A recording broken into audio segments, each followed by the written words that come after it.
Welcome to just for YT. இன்றைக்கி நம்ம கொத்து பரோட்டா எப்படி செய்கிறதுன்னு பார்க்கலாம். 4 ரொட்டி எடுத்து வச்சுருக்கேன். ஒரு வெங்காயம், ஒரு தக்காளி, கொஞ்சமாக பச்சை மிளகாய் எடுத்து வச்சுருக்கேன். இது கோதுமையில் பண்ண ரொட்டி, மைதாவில் பண்ண பரோட்டாவில் கூட செய்யலாம். இப்போ எப்படி செய்கிறதுன்னு பார்க்கலாம்.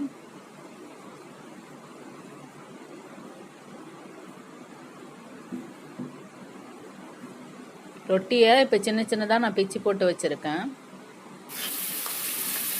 2 டேபிள் ஸ்பூன் எண்ணெய் ஊற்றி வெங்காயம் போட்டு வதக்கிக்கலாம். பச்சை மிளகாய் போட்டிருக்கேன்.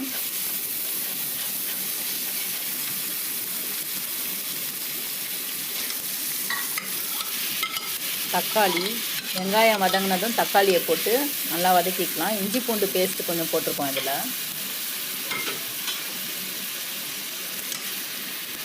கொத்தமல்லி இலை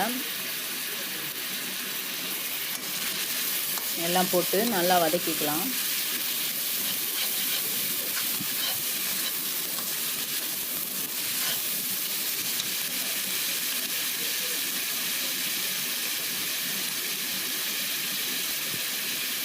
தேவையான அளவு உப்பு போட்டுக்கலாம்.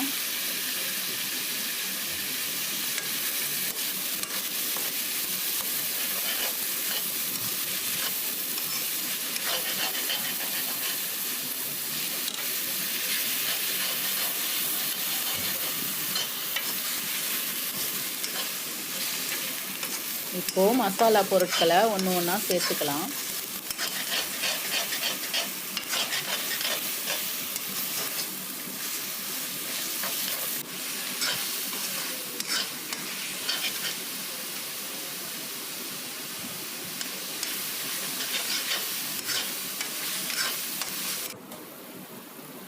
மிளகாத்தூள் 2 ஸ்பூனு,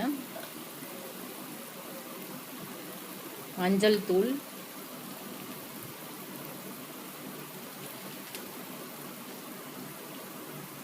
தனியாத்தூள்,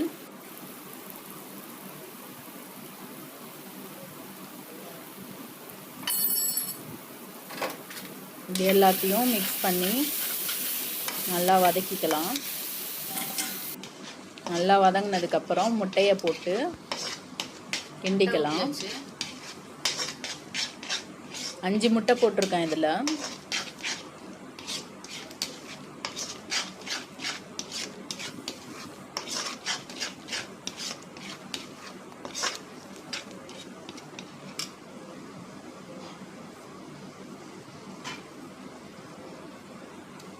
இப்போது நம்ம பிச்சு போட்ட ரொட்டி துண்டுகளை இதில் போட்டு கிண்டிக்கலாம்.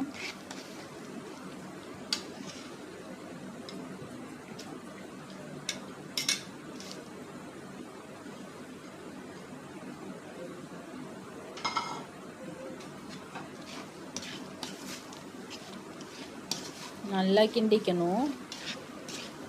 முட்டை வேகணும், நல்லா ட்ரை ஆகணும். அந்த அளவுக்கு நல்லா இதை நம்ம கிண்டிக்கணும்.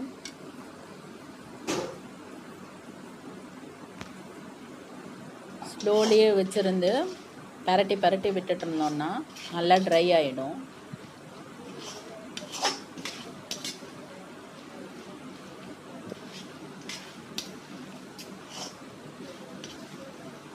அவ்வளோதான், ரெடி ஆகிடுச்சு.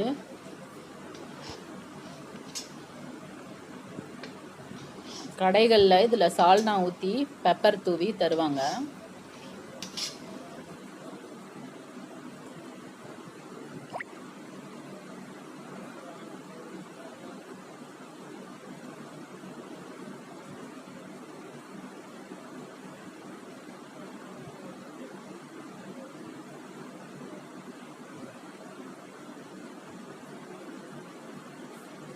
இதில் நான் பெப்பர் மட்டும் தூவிக்கிறேன்.